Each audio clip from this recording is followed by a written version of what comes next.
pejabat lintas sektoral yang telah tergabung baik secara luring ataupun daring. Selamat datang di Grand Ina Bali Beach.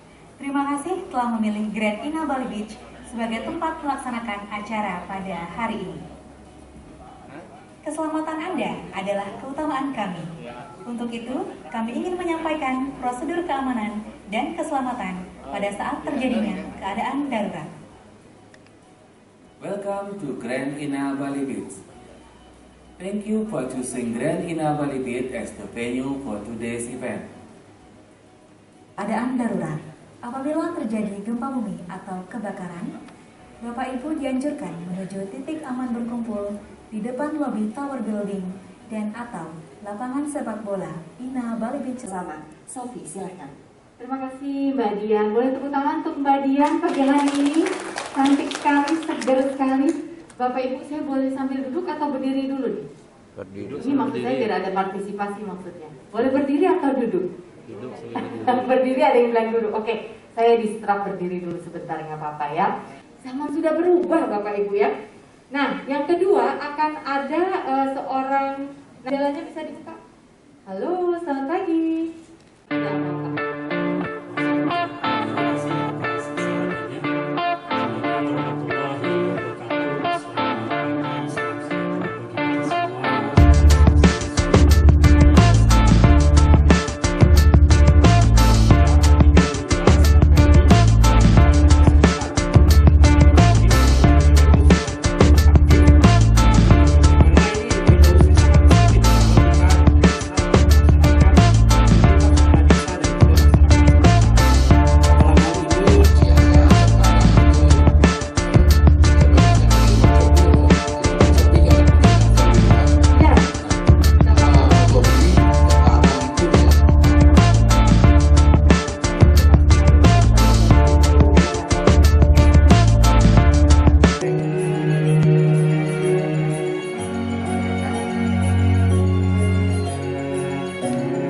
Cegahlah corona, program vaksinasi selamatkan kita semua.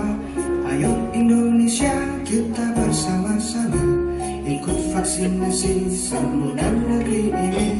Bangkit bersama, sehatkan Nusantara. Ayo, vaksin bersama-sama. Ayo. Selamat siang ya.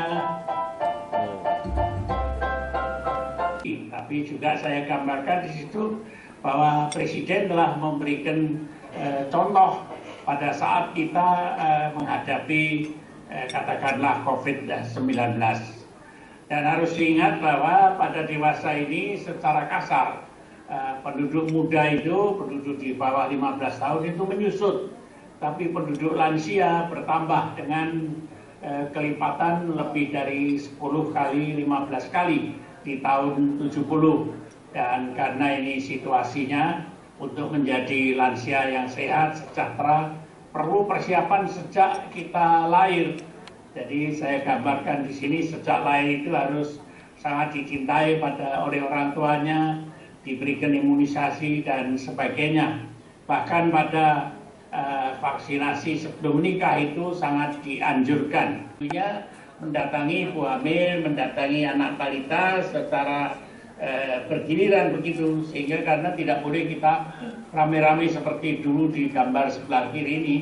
Nah, oleh karena itu kita juga harus menyiapkan daya tahan tubuh, misalnya dengan mempersiapkan halaman rumah menjadi kebun bergizi, karena masukan itu tidak saja masukan vaksin, tapi harus ada masukan gizi untuk setiap keluarga. Jadi ada tanam sayur, ada tanam buah di halaman kita sendiri.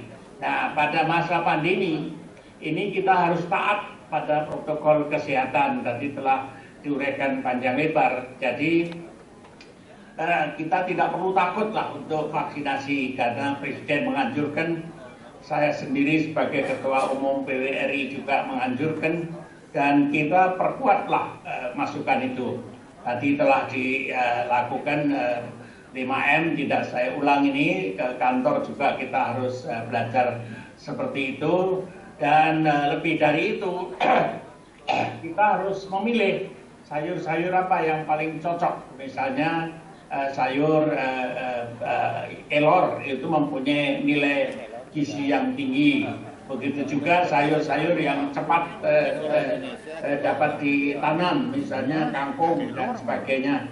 Jadi olah halaman ini saya anjurkan sangat keras, bukan teori lagi, tetapi ibu-ibu biasanya mengolah halamannya dengan baik, dan ini harus menjadi anjuran nasional.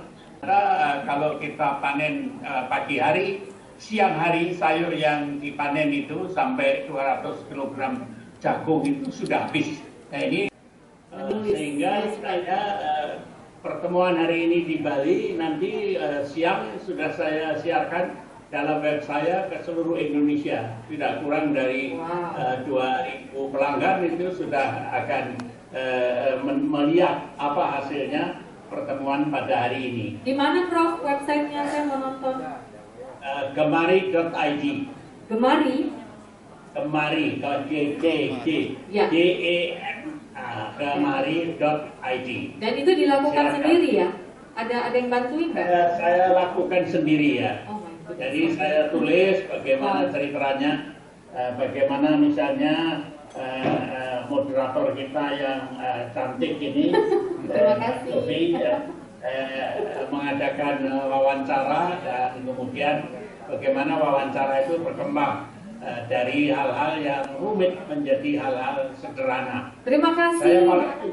Saya paling suka menyederhanakan hal rumit menjadi satu kebiasaan yang namanya tingkah laku. Ya. Jadi saya tidak suka perubahan itu hanya perubahan sikap, Ya. perubahan pengetahuan, tapi lebih pada perubahan tingkah laku. Karena Mbak Sofi kan ingat, saya dulu zaman jadi kepala BKKBN, tiap tahun itu menarik tidak kurang dari 5 juta pasangan usia subur menjadi peserta KB. Ya. Itu kan bukan sikap saja, tapi betul-betul memakai spiral, betul-betul minum pil dan sebagainya. Jadi Ya. perubahan tingkah laku, sehingga kelahiran dalam waktu yang singkat turun dengan menjadi 50%. Ya. Dan itu lebih cepat 10 tahun dibandingkan dengan target yang telah ditetapkan. Bila rumus itu bisa diaplikasikan pada pengendalian kelahiran agar tidak kebanyakan, harusnya pola perubahan tingkah laku kita ini bisa kita terapkan di masa pandemi ini ya, Prof. Ya, setuju nggak, Prof? Betul. Lebih cepat lagi Saya turun. anjurkan agar pemakaian masker itu ditreated seperti zaman KB. Ya. Dan ini betul. Karena apa yang dilakukan Presiden, menterinya diganti dengan seorang yang bukan dokter. Saya ini bukan dokter, tapi dokter sosiologi ya. Iya, iya. Prof, terima kasih banyak ya untuk paparannya, dan jumpa kita walaupun sesaat. Saya janji Ya. nanti akan melihat websitenya dong. Prof, Silakan. terima kasih Pak Profesor.